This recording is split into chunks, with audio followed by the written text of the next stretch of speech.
No Whitworth University athlete has come closer to making the United States Olympic team in any sport than Jim Klein. But his legacy as a Pirate goes far beyond a fourth-place finish in the decathlon at the 1960 U.S. Olympic Trials. Born and raised in California, Jim initially enrolled at Grinnell College in Iowa before transferring closer to home to Glendale Junior College.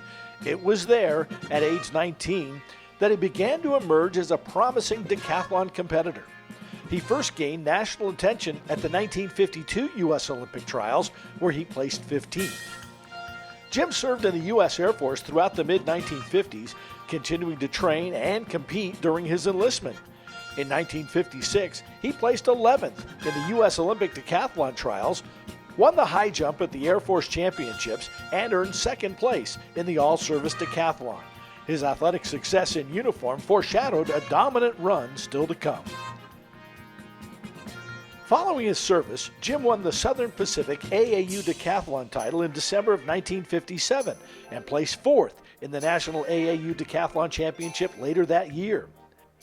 His consistent performances earned him a number 4 ranking in the Track and Field News World Decathlon standings, firmly establishing him among the world's elite. Jim arrived at Whitworth in early 1958 to study physical education with an emphasis on physical therapy, bringing a mature, focused approach shaped by both military discipline and national-level competition. He made his Whitworth debut at the prestigious Kansas Relays in April 1958, placing third in the decathlon. From that point on, he became a cornerstone of Heritage Gallery member Sam Adams' track and field team. He was an NAIA All-American in the high jump in 1958 and the long jump in 1959. He helped lead Whitworth to an NAIA District 1 championship in 1959 by scoring 29 points with first-place finishes in the long jump and the discus and a tie for first in the high jump. Coach Sam Adams once said, "Give me another half dozen like him, then look out. Whitworth would be the national track champs." Current Pirate head coach Toby Schwartz says it's difficult to find someone willing to devote that much time and energy to being good in 10 events. But when you find someone of the caliber of Jim Klein, that is truly a blessing for a coach and a team. After graduating from Whitworth in June 1959 with a degree in physical education, Jim remained committed to athletics. He narrowly missed a spot in the 1960 U.S. Olympic team, finishing 4th at the decathlon trials in Eugene, Oregon, and became an alternate for the team in Rome. It marked the end of his competitive career and the beginning of a lifelong pursuit of coaching and mentorship.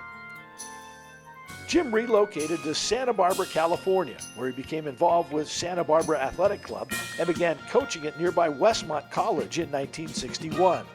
There, he helped lay the groundwork for a thriving track and field program. He literally built the school's first track by hand in 1966.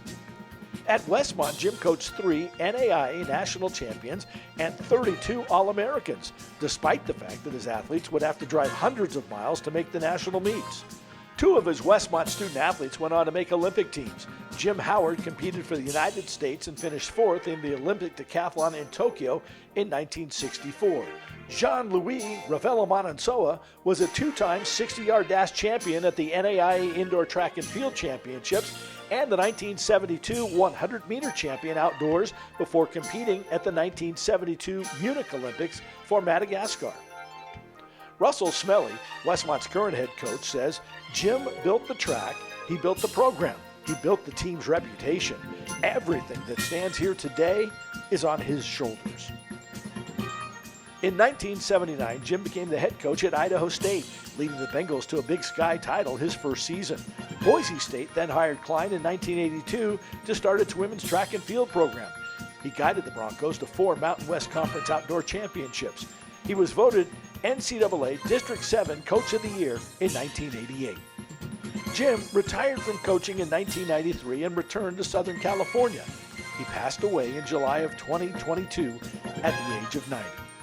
Ladies and gentlemen, for his commitment to proficiency and excellence across the spectrum of track and field competition, and for the leadership and legacy he provided the student athletes and programs he directed as coach, the Whitworth Heritage Gallery Hall of Fame Selection Committee is proud to present for induction today, Jim Klein.